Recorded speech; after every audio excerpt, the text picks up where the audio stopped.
Okay.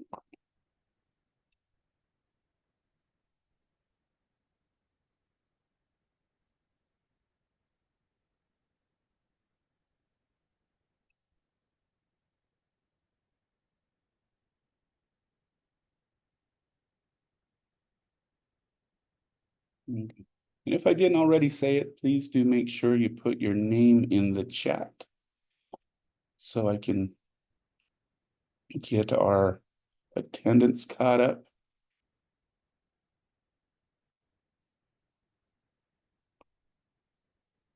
All right. So kind of where we were talking about is social behavior. And we got through intimacy and difference in relationship formations. We ended, I believe it was actually clear last Tuesday class with two videos that I do need to get posted on our Canvas. I apologize, I haven't done that yet. That dealt with cultural similarities in human sexuality and intimate love. Okay. And I will get those posted very shortly for those who missed that class, but I would encourage you to read those or watch those videos. Okay. And Leanne, you can find the previous lectures in the Canvas shell under learning materials, but I have not posted the last two videos that we watched in the last lecture. We just watched some videos, but I'll get those posted. I just realized that I didn't get to that, so I apologize for that. And so now where we're headed into is attributions for social behaviors on a cultural level, okay? And when we talk about attributions, what we're talking about is making an inference about people, about causes and events regarding their own and others' behaviors. And we're going to go into some attribution errors that we often make, and the like. I'm trying to think. Anyways, we'll get into some differences in attributions and commonalities between cultures. How do, for example, Americans view the behaviors of others, whether they're positive or negative, versus those who may be in more of a collective society? But we should talk about what has been known as the traditional American attributions, and this comes from Kelly's covariation model. Okay, covariation meaning that behaviors coincide with each other based on the person's dispositional attribution. So what Kelly said was people attribute behaviors to causes that are present when the behavior occurs and absent when the behavior does not. Okay. So so for example, if every time you go to a family event, for example, and Aunt Marge is there and everything seems to go wrong, it must be because of Aunt Marge. Okay. However, everything will be okay if Aunt Marge doesn't show up to the event. So the event, the how good the event goes is based on the presence of someone or non-presence of someone. Okay. And this is very common in our culture. Okay. Probably a good example of this in our current political landscape is that inflation,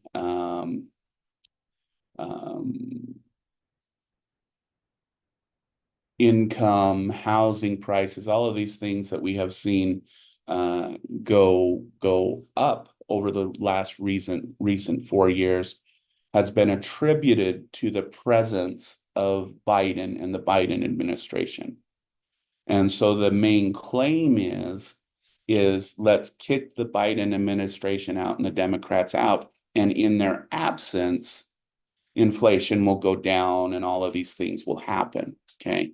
Now, this is what's meant by attributions being caused by the presence of someone or something or not. Okay. But as we know, if you've taken economics, for example, macroeconomics, microeconomics. We know that while government does play a role in economic processes, it's almost a machine on and of itself. That yes, we can regulate it, but that doesn't necessarily mean that it's controlled by the government or the presence of a Democratic Party or a Republican Party or the like. So even though the what we know about economic systems can't be necessarily attributed to a given individual or a given group, we attribute the cause to that. Okay, so that's just an example in our current political landscape about traditional American attributions that they're due to certain individuals. As Ed put in the chat, he goes, well, what about environmental issues, right? And so we can also then attribute again, what's going to happen when we have a new administration who doesn't believe in environmental issues impacting human well-being, and will think it's the presence of that group. Bon, you have your hand up.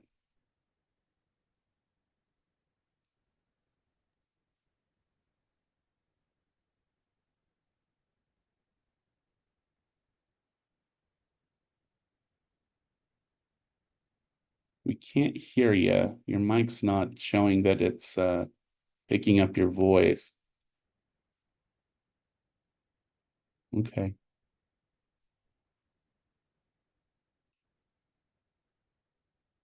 Do you want to type your question or comment in the chat?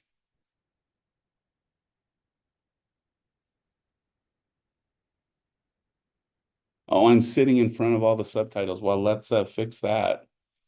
We don't want that. Here, we'll just take my video off. Let's just do the presentation. There we go. Now we can see them. That's probably rather see the those instead of me. So thank you for bringing that up. I didn't realize that. All right.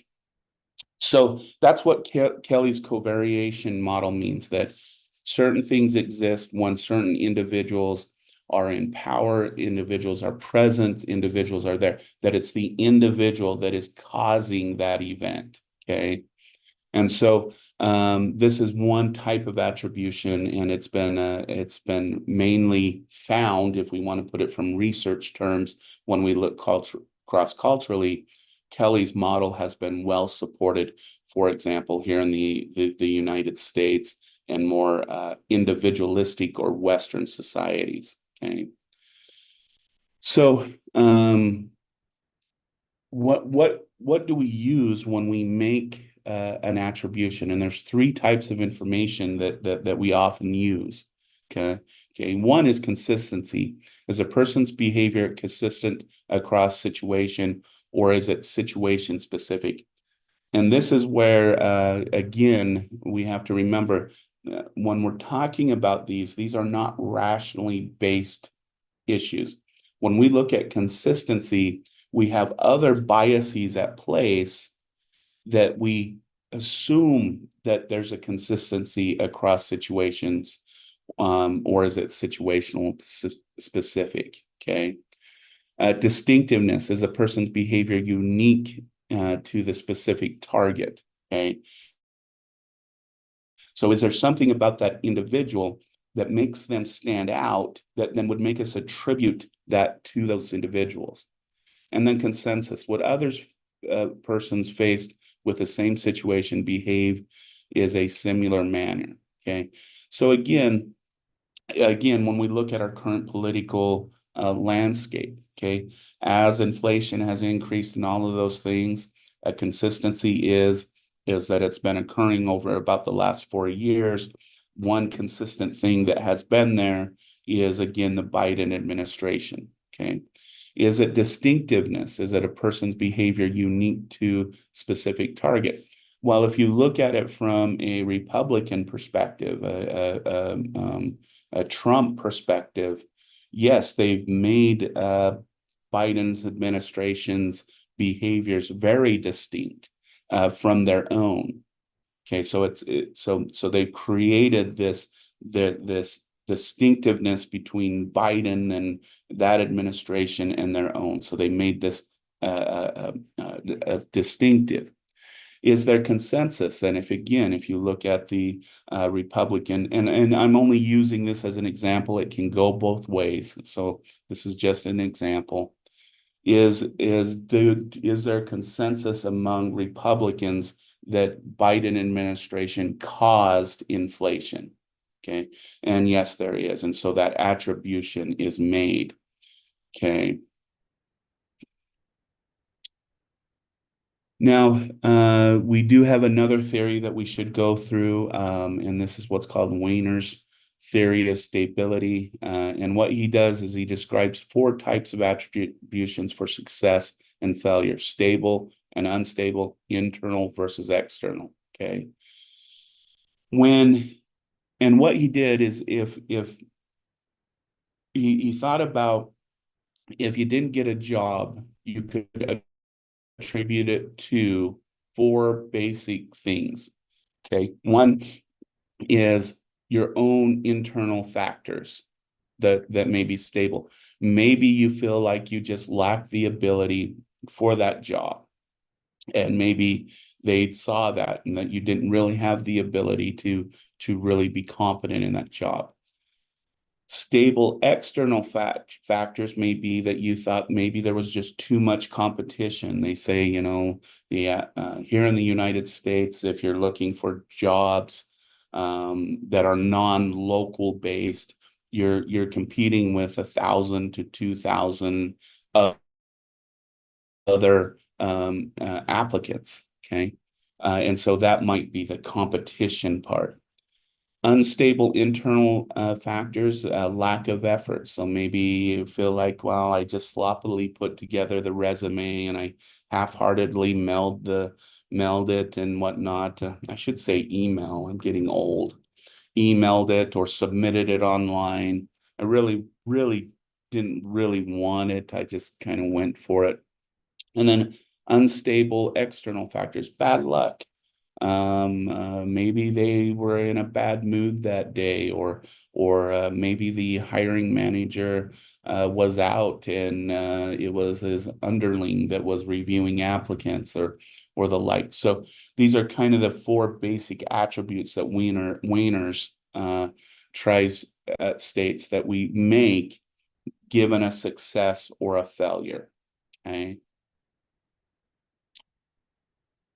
Now, the issue with attributions and their accuracy is we tend to make certain errors and biases. Okay. And this comes really to that cultural level. The first one is what's called the fundamental attribution error. And I want to say this before I define it. The reason it is called fundamental is we find this within every group and within every culture and cross culture. Okay, that's why it's called fundamental. It's a fundamental error that all basically, I shouldn't say all, there's no all in everything. The good majority of individuals do. Okay. And it is a tendency to attribute negative behavior outcomes to others' internal factors, such as lack of ability, and attribute negative outcomes to ourselves to external factors, unfair treatment. So when we see someone someone else fell, we tend to think it's because of them. It's their disposition. They were lazy, they lack ability, they lack whatnot. I kind of liken this to homelessness. Okay. A lot of individuals look at homelessness and think that they're lazy, they're incapable, incompetent, all of those things. Okay. But then when it comes to our own behaviors, and let's say we become homeless, we tend to instead think of that as, well, they laid me off work. life became too expensive. The government forced me out of my home. We don't tend to think that it's because of us that we did those things that caused where we're at. Okay. The reason why this is a fundamental attribution error is that we know that there's an interaction between the individual and the situation. And not everything has to do with the individual, and not everything has to do with the situation. It's a combination and interaction between those two factors. Okay. Self-serving bias is a tendency to attribute our own successes to personal factors and our failures to situational factors. Okay. So this comes to the idea of success. Okay. And it kind of builds off the fundamental attribution error in that the self-serving bias is when we're successful, it's because we're hard workers, we're good at what we do, we're smart, blah, blah, blah. But when we fail, it's because, well, I had a bad boss or a bad supervisor.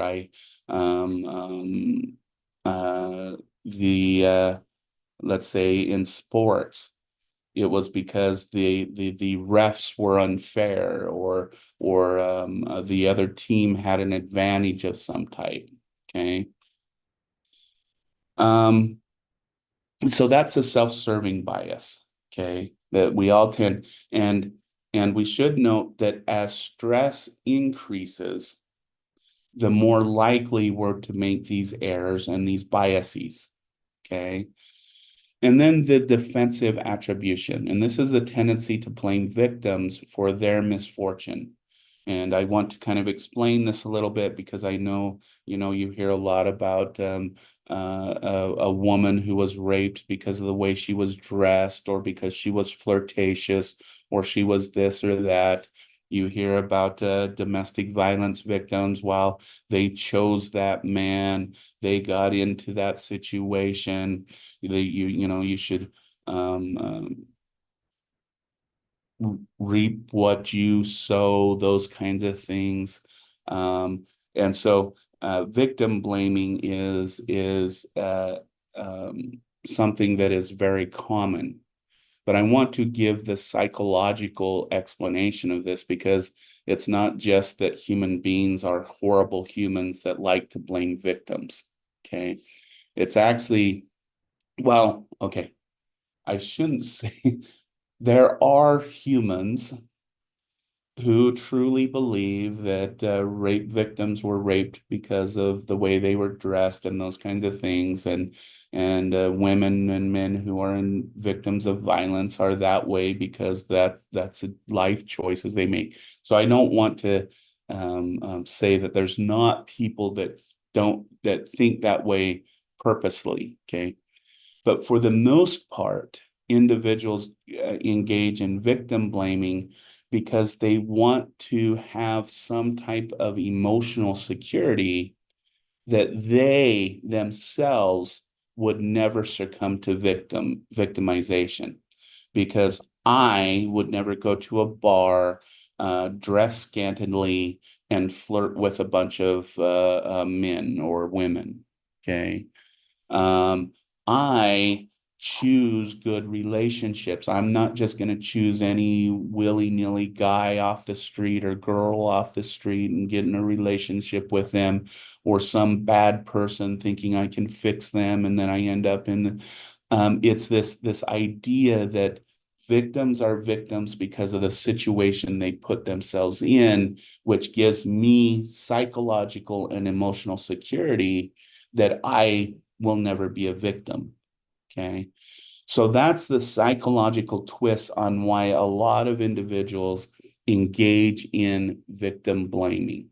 Okay. And then again, I do have to bring back, there is a reality that there are individuals who do victim blaming purely because they truly feel like it's the victim's fault. Usually, these are individuals who do offending behaviors themselves, or they support offending behaviors. I will tell you that in all of the domestic violence cases that I worked, and there were thousands of them in my early career days, that the number one supporter of a domestic abuser was his mother, in some cases her mother. And it wasn't too uncommon for a abuser's mom to show up to my office and tell me all of the awful, evil things that the victim does, and that her poor innocent boy or girl should not be in this position or in jail. So I'm saying this because it's this defensive attribution. Todd, you have your hand up. Oh yeah. I was just kind of it was just everything you said kind of just reminds me of someone who was just elected into office, Mr. Donald Trump. Yeah, I think he's a poster child for some of these things. Not to offend anyone, but And I'm sorry, I didn't mean to make politics into it, but yeah. no, it's okay. It's a good example. But we do all kind of do this. Some of us, again, one of the things that I want to emphasize about these attributions and attribution errors, we all tend to engage in them as stress increases. Okay. But again, this is kind of a subjective thing. Some people will engage in these errors and biases without any stress present. Some of us in the world, it takes us to be extremely, extremely stressed to engage in these biases and errors. And so we're all kind of in between. And when you judge these things, just kind of keep that in mind, that they're engaging in these. We all engage in them at a certain level of stress. And it just, for some, it takes very little. For others, it takes a lot. And yeah, if you look at rhetoric in politics right now, you can see these attribution errors and biases very clearly. I think that's a very good example, and I would encourage you, as just a psychological experiment, to go back and look at both Democratic and Republican speeches, and you'll find these biases and errors in their talks and in their discussions and whatnot. So I think your comment is valid, I would say. But it's also just a really good psychological experiment if you want to engage in that. So let's talk a little bit now about cross-cultural extensions of the causal attribution theories and research. Okay. Now, it is important to state that what we have been talking about has been mainly limited to American and Western European psychology. And this has been very apparent because this is where the majority of this type of research comes from and is engaged in. But we do have to note, as research starts to grow and develop, there are cultural differences that abound. In fact, most of these theories failed the universalism test, meaning that it is true if you live here in the United States and the European countries, more of the individualistic countries, these attribution errors and things kind of stick. They kind of are present. Okay. But as we move to other different types of cultures and we test these same things, they don't necessarily um, um, um, play out. They don't necessarily what we call replicate across cultures. Okay.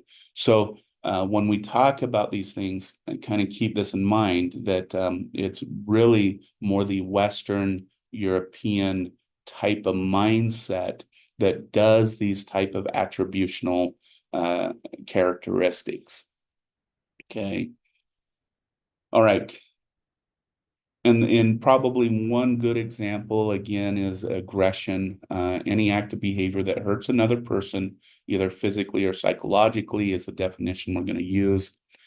And even within aggression, we can see Countries in a hotter climate are associated with higher murder rates. That came out in 72 studies, justification for aggression. Estonia chose instrumental justification, meaning an ends to an end. Finnish report that aggression was fun. Okay.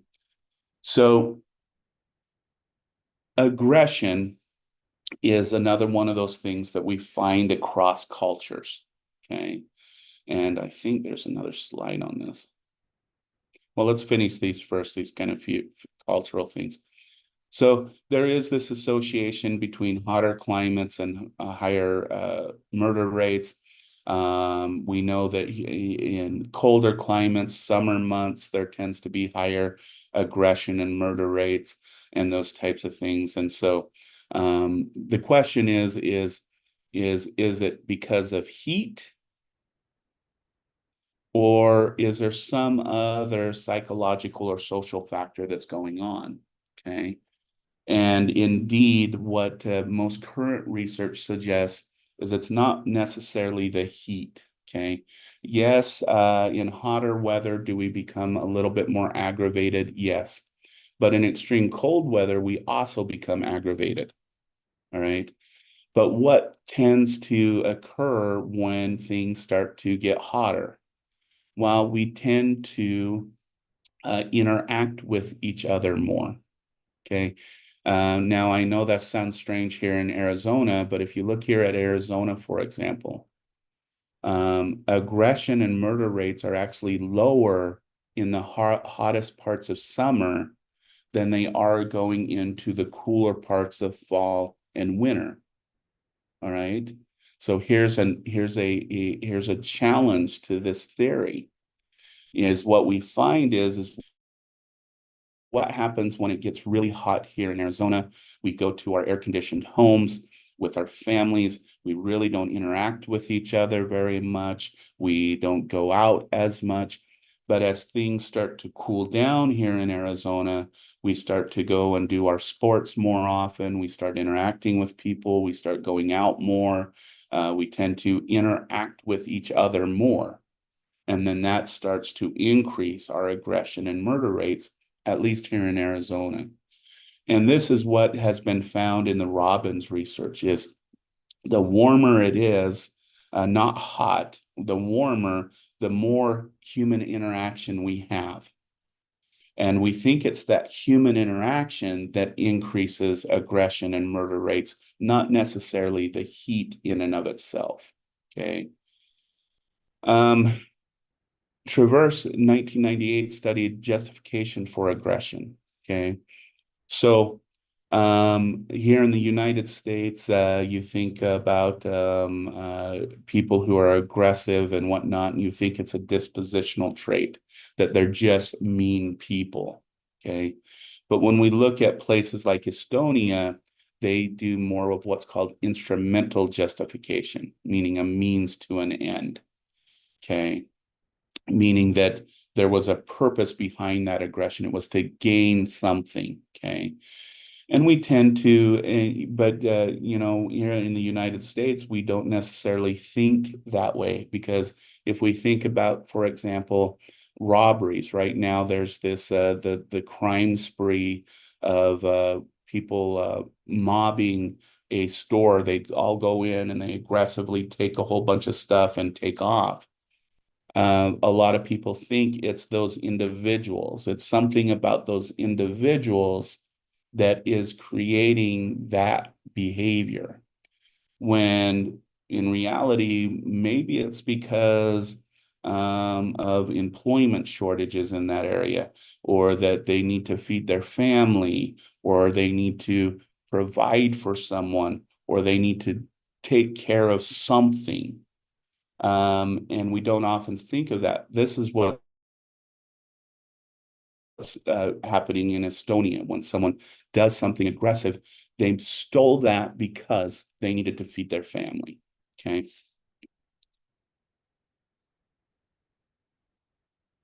Bond in 1985, aggressive insults and criticism. Aggressive behavior was more acceptable in relationships where status and power were unequal for Chinese participants than American participants.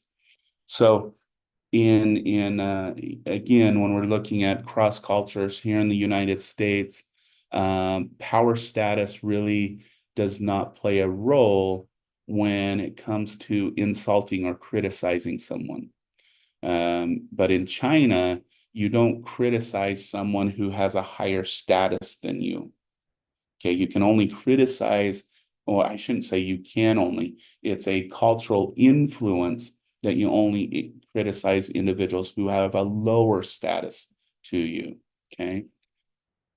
Now, there are some cross-cultural similarities that we should talk about.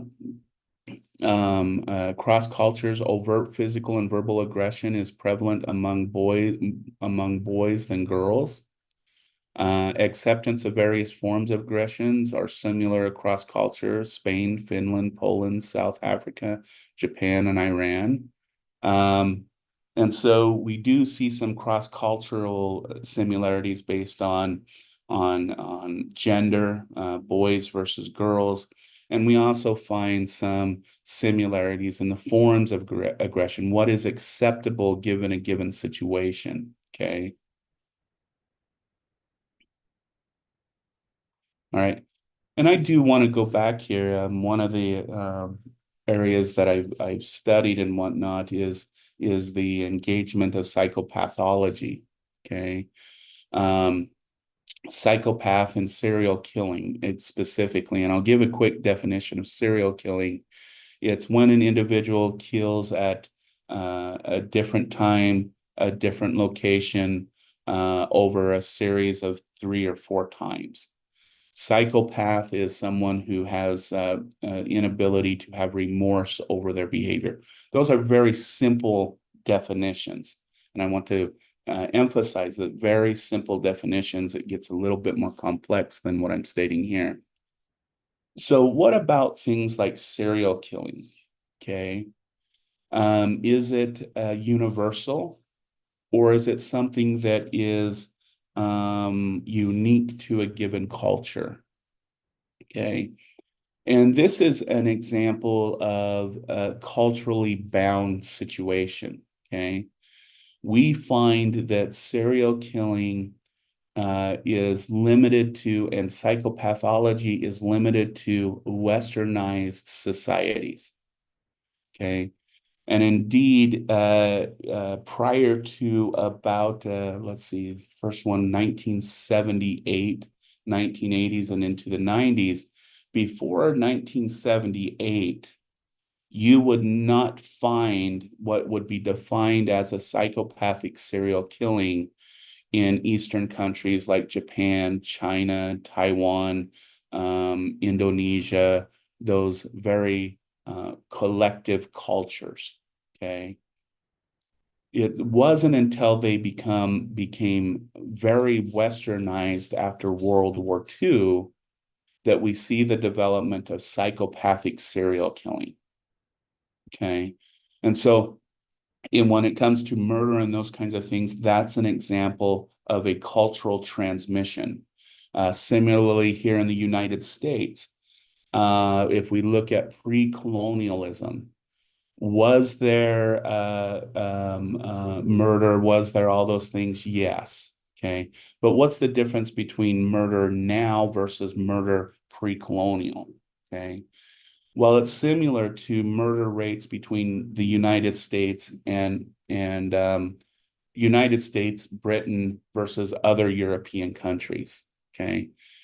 In the United States, the majority of murders happen usually within a family, and the majority of them happen with intimate partners.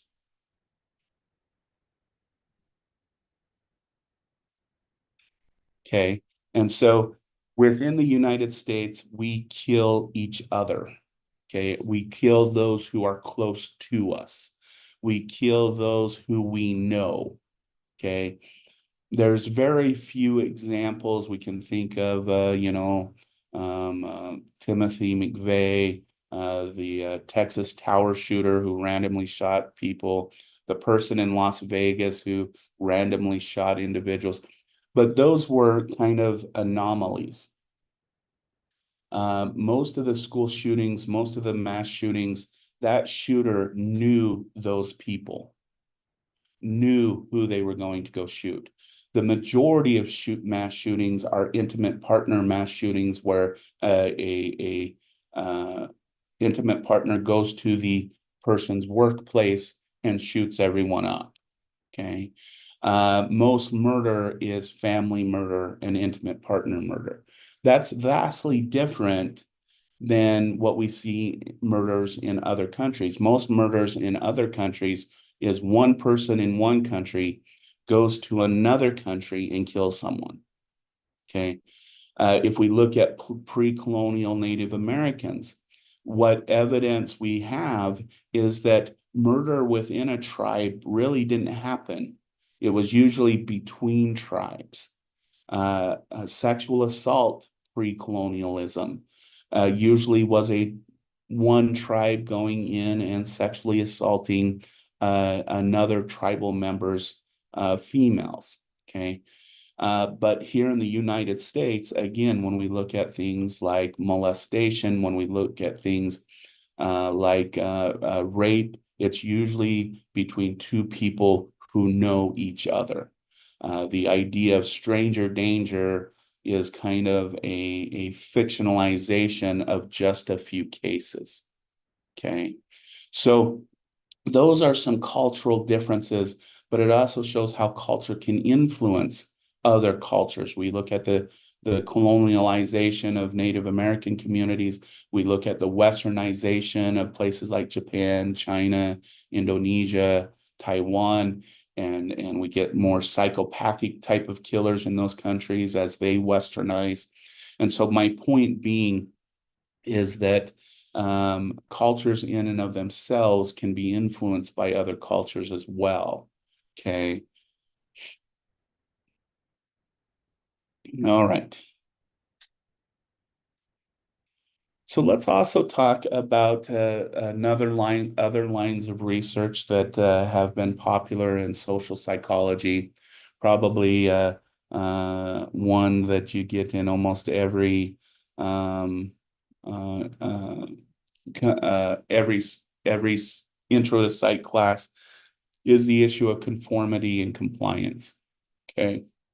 Um, and I'm just going to define these really quick so that we're all on the same page on this. Conformity is yielding to the real or imaginal social pressures of a given situation. Okay. So what we mean by real or imagined is, again, I think about driving at 1 a.m. on Mission and Aho. I almost said Yahoo. Aho, and you come to that stoplight, and at 1 a.m. in the morning, there's no traffic anywhere, but you get a red light and you stop anyways. Okay. Because you have this imagined idea that there's someone there watching. And in our modern time, there might be cameras, but we have this imagined idea that if I break the rules and go through this red light, someone's going to know and I'm going to get in trouble. So that's what we mean by imagined social pressures. And I'm sure there's sometimes where you wanted to do something unethical and maybe you thought maybe mom was watching or something like that. So that's another example. Real is that there's actually someone there that is actually asking you to conform, or the presence of someone else. And again, I always use the class example. If you walk into a classroom and the instructor's there, usually the students will sit down at a table, get out a notebook, the instructor will be there, and you kind of conform to that. There was one time I did a class and I got rid of all the tables. I took them to another classroom and all the chairs. The only table and chair that was in there was one that I sat at. I had a notebook in, and the students came in and they didn't know what to do. They weren't sure how they should behave. And this goes into not only conformity, but what we call compliance, yielding to social pressure of one's public behavior, even if one's private belief may not have changed. Okay. So compliance is when we follow something, we agree with something because of the people around us, even though we may not feel that way. A good example of this is, of course, the ASH studies. Okay, and this is where they had I think I've explained this before in this class. We have three different lines labeled A, B, and C. I'm going to try and do this line over here. And let's say the line is A. The line that matches between these three is A. So it's these two. But you as a participant come into this room and there's four, five, seven other individuals there. They're working for the experiment. And what those four or five people are going to do is they're going to give the wrong answer. They're all going to give B. Okay.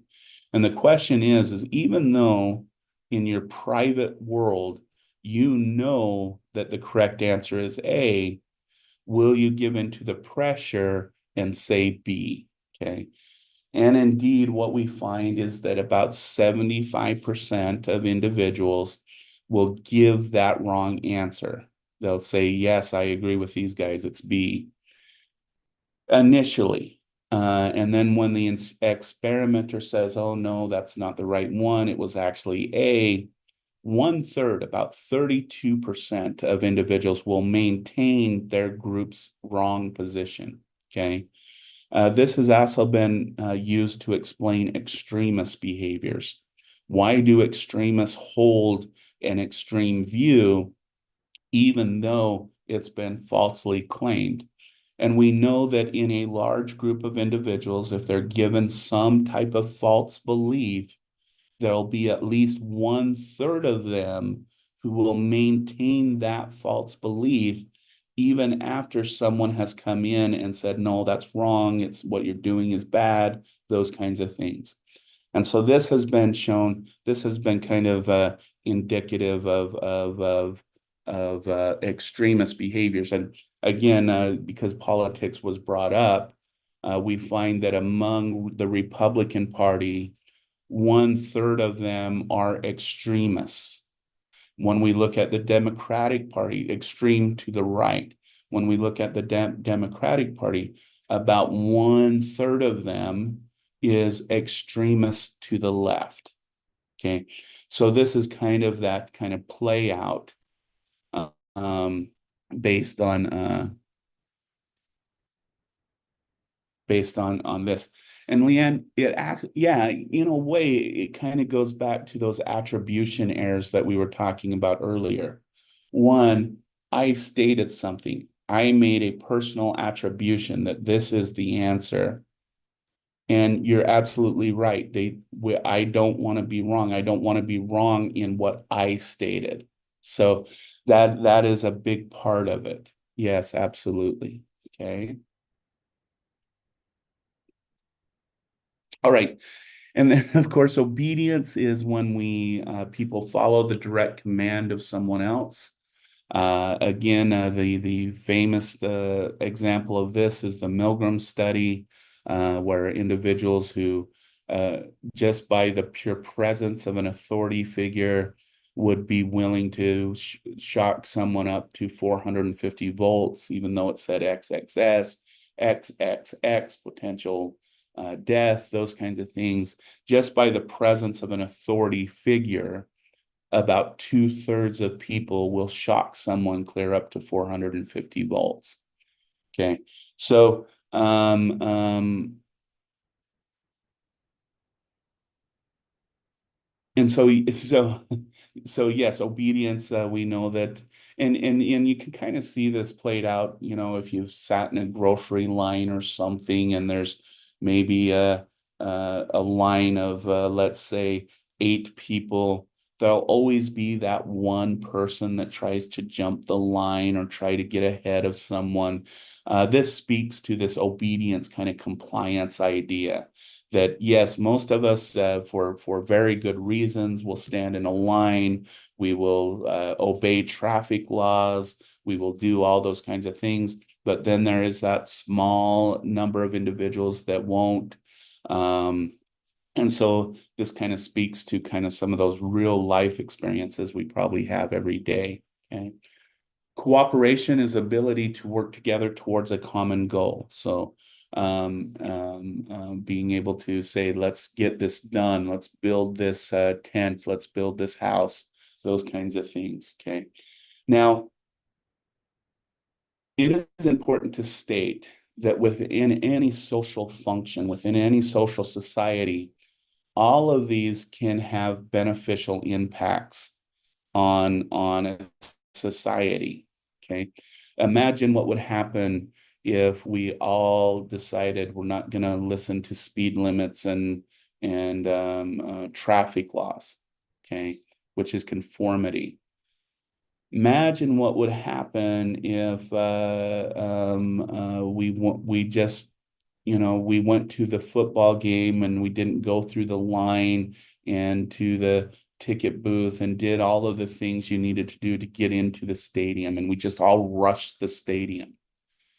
Uh, Imagine what would happen if we decided, you know what, I don't give a crap about laws and whatnot, and saying that I need to follow certain things, and I'm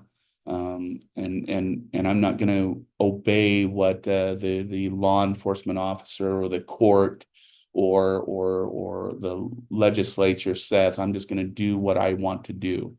It would be chaotic. Um, and cooperation is the same thing.